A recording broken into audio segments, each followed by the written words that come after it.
Vse bolj je jasno, da tehnološki razvoj ne spreminja le našega načina dela in komuniciranja, temveč vpliva tudi na temelje etičnih, duhovnih in bivanjskih vprašanj, kot so narava zavesti, okoljska odgovornost ter nenazadnje razmerje med človekom in strojem.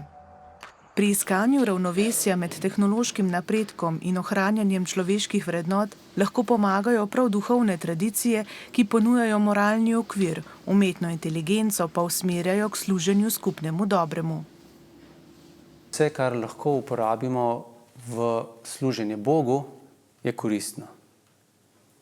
Bodisi so to roboti, bodisi programi, tako da z tega vidika so vse iznajdbe dobrodošle, če jih lahko uporabimo v Božji službi in lahko jih, recimo program ChatGPT, obstaja že verzija priponka, ki se reče Prabhupada po našem učitelju. So vse njegove knjige noter v tej bazi in potem lahko sprašuješ vprašanja in ta program umetna inteligenca ti servira odgovore na osnovi.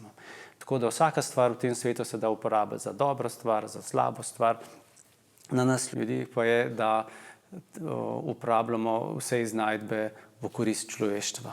Hinduizem razume umetno inteligenco in tako imenovano človeško inteligenco kot bistveno različni entiteti. Pomembno je, da tehnološkega napredka, ki je zgolj produkt materialne energije, omejene na obdelavo podatkov brez zavesti in notranjega doživljanja, ne enačimo s človeško zavestjo.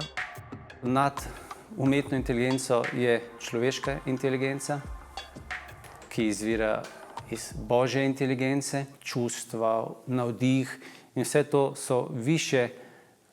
je to višja inteligenca, ki obvladuje to nižjo inteligenco, ki je, rečemo, logično-matematična inteligenca. Bistvena stvar, ki razlikuje živa bitja od materije, kamor spada tudi umetna inteligenca, je, da ima človek in živali in rastline zavest. In po znanstveni reviji Science so rekli, da obstaja 125 vprašanj, na katere znanost nima odgovorov. Iz česa se sestavlja vesolje. Drugo vprašanje, na katerega nima odgovorov, pa je, kaj je to zavest in iz kje izhaja. Kar se tiče ved, zavest je simptom duše in duša je tista, ki naredi to telo živo. In umetna inteligenca, se pravi to programsko orodje, ki je neke vrste iskalnik po vsem znanju človeštva, on se ne zaveda sebe, nima svojih občutkov, samo s tem programskimi orodji, ničle pa enke, pa 0011 in tako naprej, išče neke odgovore na osnovi znanj, ki jih je sproduciral človek. Osnovna razlika med materijo in človekom, da imamo mi zavest, da smo mi večna duša in ko se bomo reinkarnirali, ko čisto nič ne bo pomagali tiste njegovi stari posnetki, tako kot imamo mi zdaj neke stare posnetke svojih dedkov pa babic v albumih.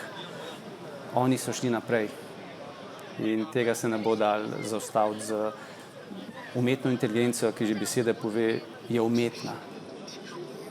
Čeprav umetna inteligenca in tehnologije na področju analize podatkov, avtomatizacije in celo ustvarjalnih nalog ter posnemanje človeških sposobnosti izredno napreduje, bo vedno umanjkala zavest, intuitivno razumevanje in moralno presojanje, kar ostaja osrednji del človeške izkušnje.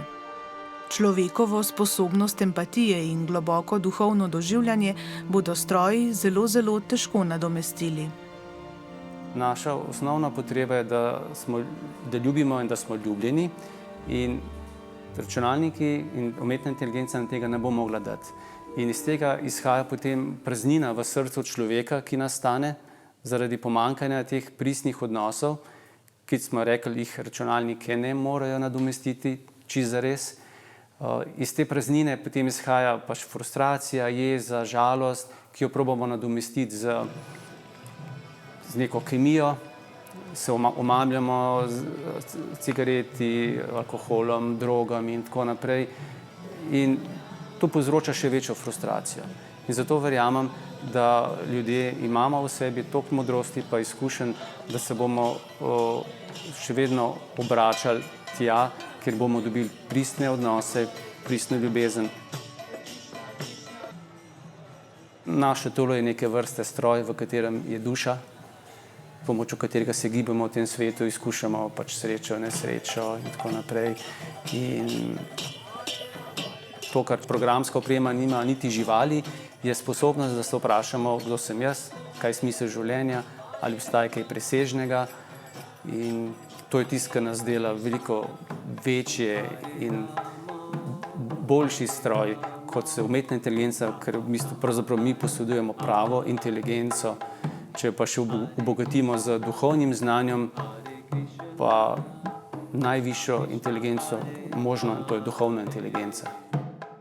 Različne duhovne tradicije lahko prispevajo k odgovorni uporabi orodij umetne inteligence, v prihodnosti pa bo vsekakor ključno najti ravnotežje med tem, da bo tehnologija podpirala človeka in tem, da bo nad njim prevladala.